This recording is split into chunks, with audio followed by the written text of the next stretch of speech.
Vengeance cloaked in shadow, the haunting of Eel Marsh house. The London fog crept through the streets like a living thing, its tendrils seeking out every nook and cranny of the great city.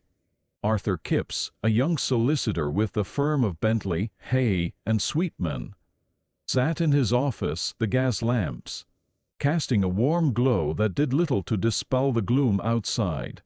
He was poring over a stack of documents when his senior partner, Mr. Bentley, entered the room. "Kipps, my boy," Bentley said, his voice gruff, but not unkind, "I have a job for you. It's about the estate of Mrs. Alice Drablow of Eel Marsh House. She's recently passed, and we need someone to go up to Cloaked Gifford to sort through her papers and attend the funeral." Arthur nodded, eager for the opportunity to prove himself. "Of course, sir. When shall I leave?" "First train tomorrow," Bentley replied. "Pack warm, Kipps. Cloaked Gifford can be a cold and lonely place, especially this time of year." As Arthur prepared for his journey, he could not have known the horrors that awaited him. In that remote corner of England, the name Eel Marsh House stirred something in his memory. A half-forgotten tale of ghost stories told around the fire, but he dismissed such fancies as childish superstition. The train journey north was long and monotonous, the landscape outside the window gradually changing from the bustling outskirts of London to rolling countryside and finally to the bleak, wind-swept marshes of the coast. As Arthur stepped onto the platform at Cloaked Gifford, he was struck by the silence. The small town seemed almost deserted, with only a few furtive faces peering out from behind curtained windows. Mr. Jerome, the local agent who was to assist Arthur in his task, met him at the station. The man seemed nervous, his eyes darting about as if expecting some unseen danger to materialize at any moment. "Mr. Kipps," Jerome said, his voice barely above a whisper, "I must advise you against going to Eel Marsh House. The place is not right. Perhaps we could conduct our business here in town." Arthur, young and full of the confidence of youth, brushed off the man's concerns. "Nonsense, Mr. Jerome. I've come all this way to do a job, and I intend to see it through." The funeral of Alice Drablow was a somber affair, attended by only a handful of locals, who seemed more interested in getting the business over with than paying their respects. It was there, in the small churchyard, that Arthur first saw her.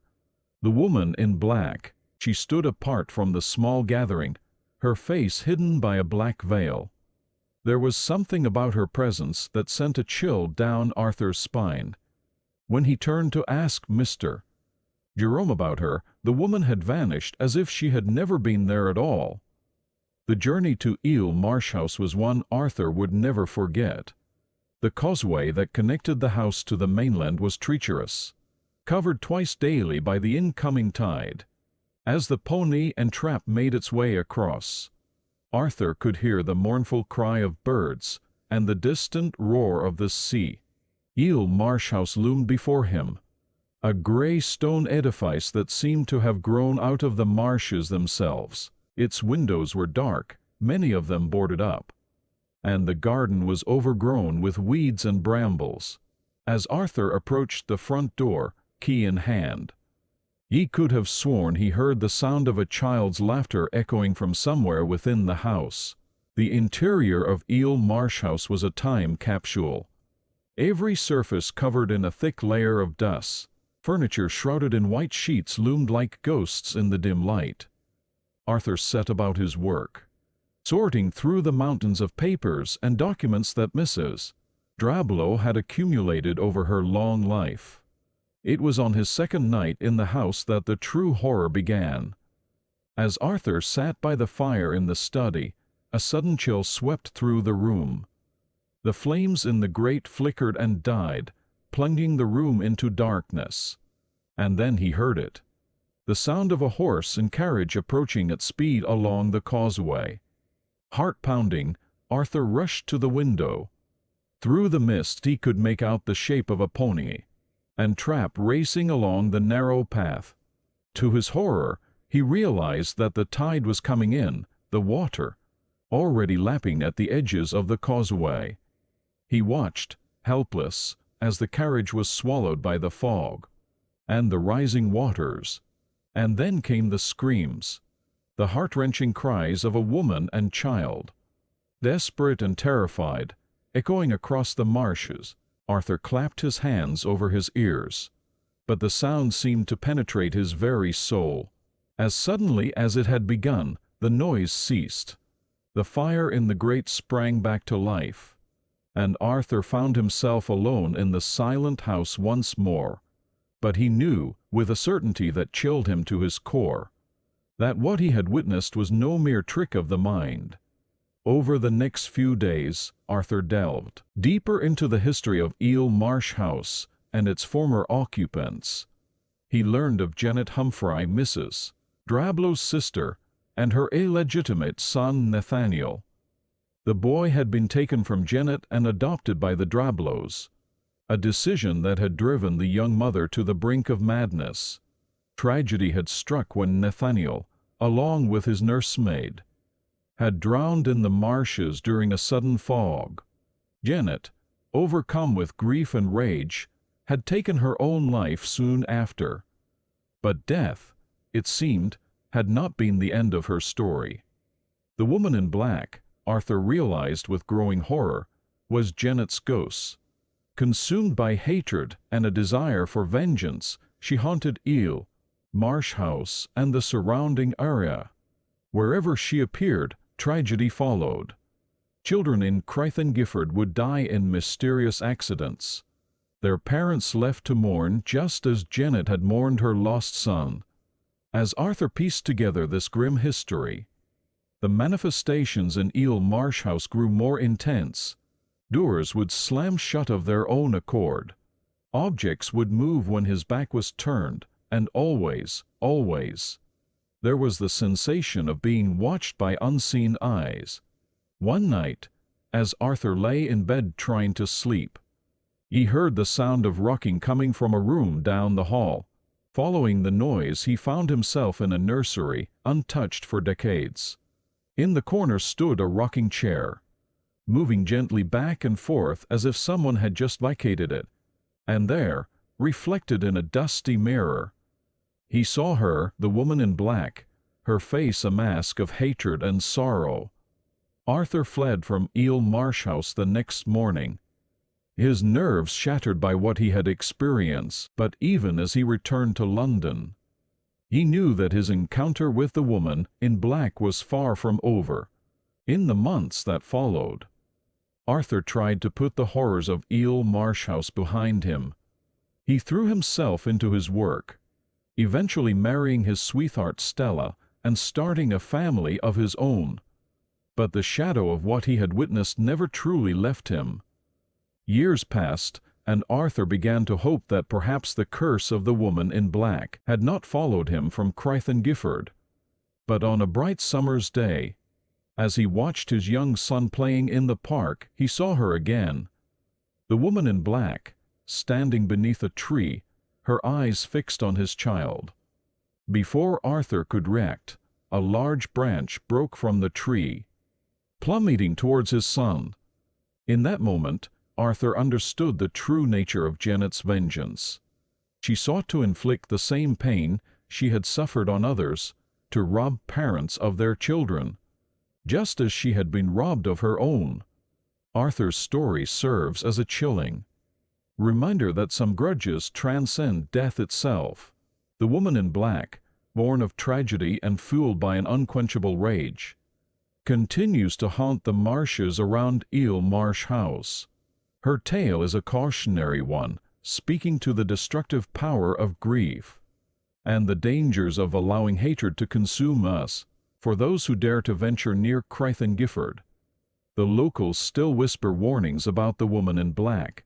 They say that on foggy nights, when the tide is high and the moon is hidden, You can still hear the ghostly sounds of a pony and trap racing along the causeway, followed by the desperate screams of a mother and child.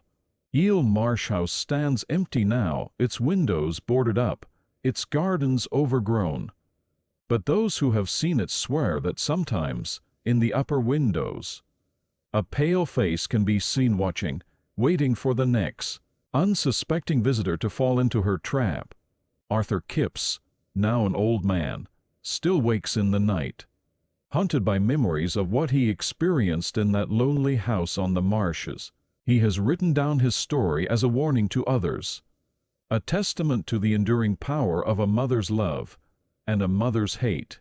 For in the end, the tale of the woman in black is not just a ghost story.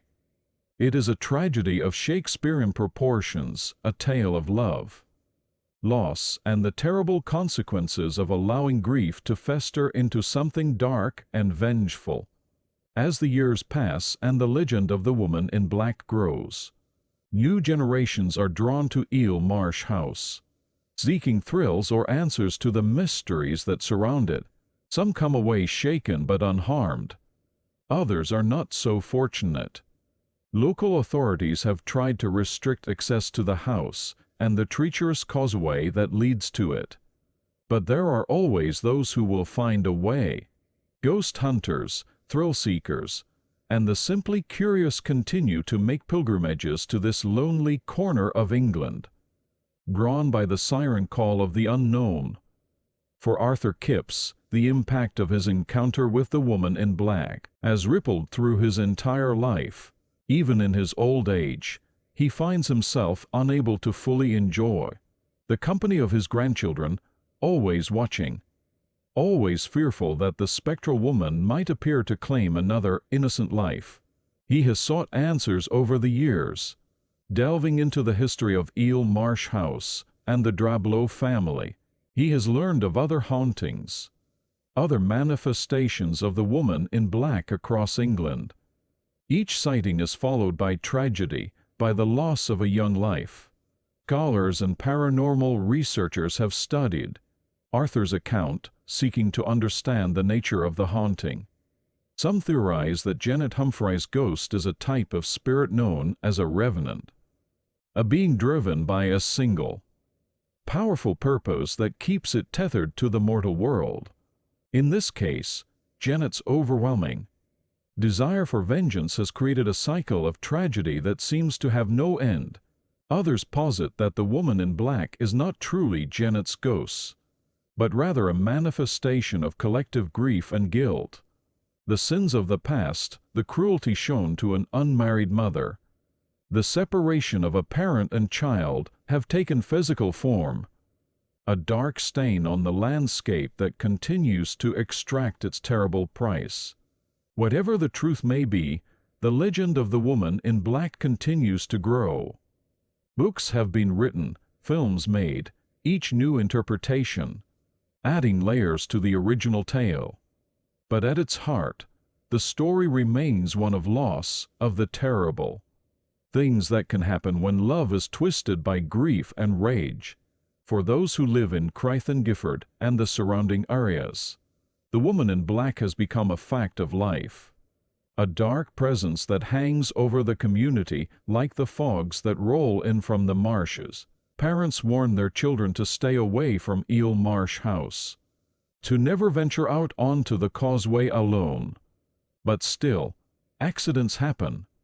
Children fall from trees, drown in ponds, are struck by passing cars. And always, there are whispers of a dark figure, seen lurking at the edge of vision just before tragedy strikes.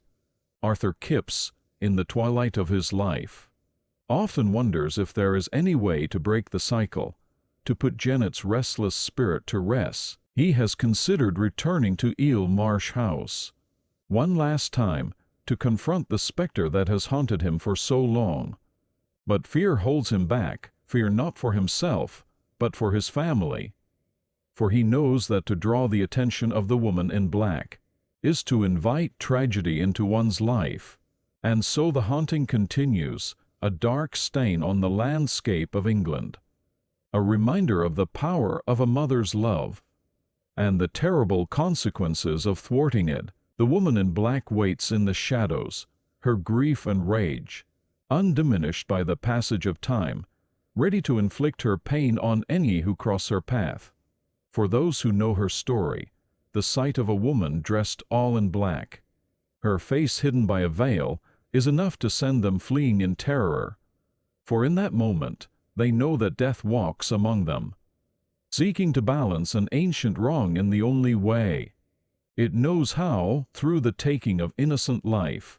The tale of the woman in black serves as a grim reminder that some wounds never heal, that some grudges can transcend death itself.